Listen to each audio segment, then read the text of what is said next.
What's up, Nick at Nitrum Labs here. Soldering isn't hard, but most tutorials skip one thing that actually matters. Today I'm fixing that. By the end of this video, you will be a solder master. Let's go.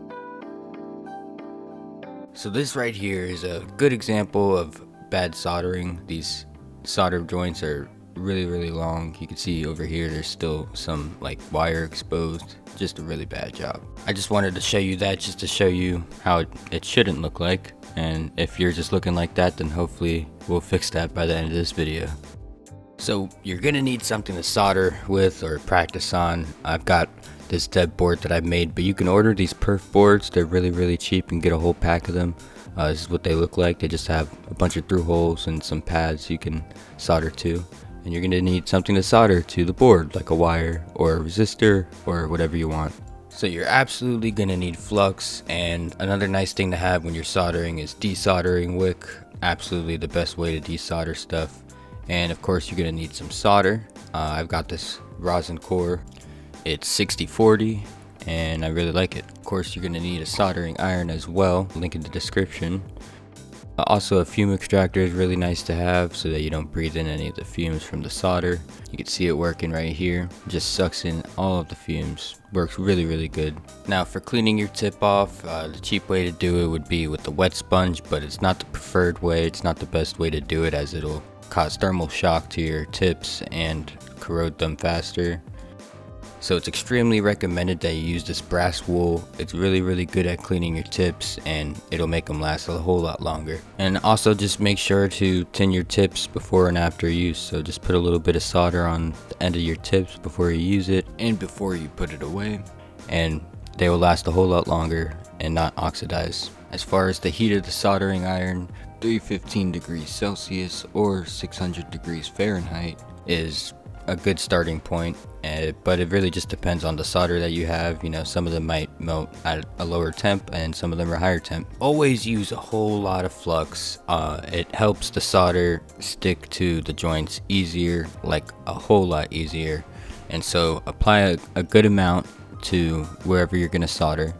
Once you've done that, I like to tin my tip a little bit and then apply the soldering iron to the solder joint and not the component that you are trying to solder. And once you have the solder joint heated up, just put a little bit of the solder in there and it should melt right in with the flux helping it.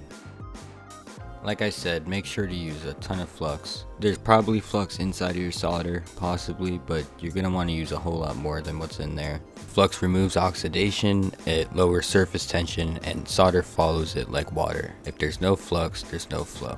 And it's just that simple. Just put your soldering iron onto the solder joint with a little bit of solder on it, and look how good it turns out. Then you just clean off the flux with isopropyl alcohol and you're good to go.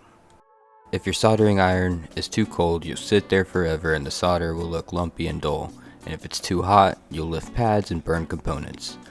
You can see right here what happens when I don't use flux. It doesn't really stick that well to the solder joint, like it's really hard to get on there.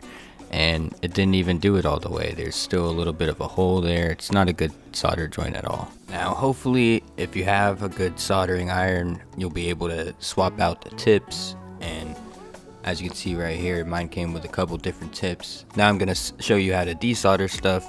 And so we're gonna have to switch out the tip with this chisel tip. And you just screw your old tip off and put the new one on that you're using.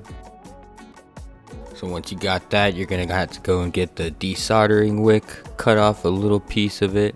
Now this depends on what you're desoldering, but in this case, I'm gonna just take the wire out just by applying the soldering iron to the joint, pulling the wire out.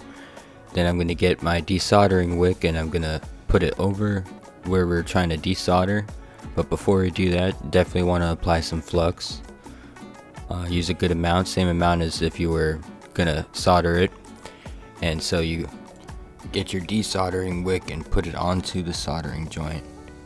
Then put the soldering iron over that and hold it there until you start to see the solder get absorbed inside of it. And it should happen very quickly and pretty much get all the solder up. I almost got all of it, but I am gonna have to flip this over and do the same thing on the other side. So again, just put the wick on it. See, when you lift up, all the solder is gone. You have a perfect through hole. There's nothing. It's a completely clean, brand new. Now you just wipe the flux off with isopropyl and you're good to go. Another way to desolder is with this desoldering pump. It's really good specifically with the through hole connections, and it's what I actually probably would have done just before. So get yourself a pointy tip and put it over the through hole, and then you get that desoldering pump on the other side and just suck it out, and it works a whole lot better. You get the same result as before. You don't need a $200 soldering station. Here's what you actually need. You just need 1, a temperature controlled iron. It's like $30 to $40 on Amazon, not the fixed temperature plug. Temperature control changes everything. 2, 6040 or 6337 leaded solder. It goes from solid to liquid instantly, no mushy phase, less chance of cold joints. 3, Flux.